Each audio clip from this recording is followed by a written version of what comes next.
Congratulations, you have the basics of the district requirements for a website done. A couple things that we have added into your template that you might want to change. If you do not want the About Me or you're not done with that particular piece yet, you can go ahead and click on this. When you click on it, you can actually hide it. So any pages can be hidden by clicking on this Pages right here. And if you move your mouse, you never want to hide your home page because this is going on your district, our district website. But you can see this is hidden because there's a line through it. If you're not wanting to put this in here or you just want to hide it for a little bit, hover over the three dots. If you want to hide it, click on Hide It. And that way you can see it's gone up here. Nobody's going to see it. Make sure you press Publish though, or it will still be able to see the About Me.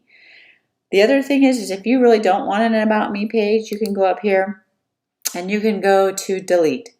And if you delete it, that page will be gone. I'm going to show it in navigation, so it is up there. Also, the same thing with the Parents page. I can go over to the three dots, I can hide it, or I can delete it. Also know that I can change the order. So right now I have Home, About Me, and Parents.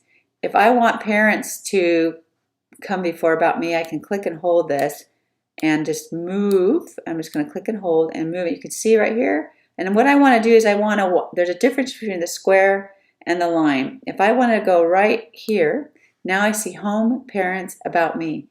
So I'm going to grab it, I'm going to click it, and I'm going to move it underneath About Me. So I'm just changing the order.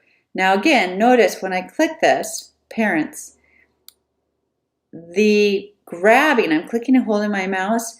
If I release it on top of another page and it's a box, so if I go here, it's going to put it underneath it. So if I release it, do you see it's how it says About Me? And then it has this sub page. So just know that you can put pages underneath things if you want. It's completely up to you, but I'm going to put it back to a root level right here. So Home, Parents, About Me. I'd actually rather have the About Me up here. This particular one right here is all your tutorials.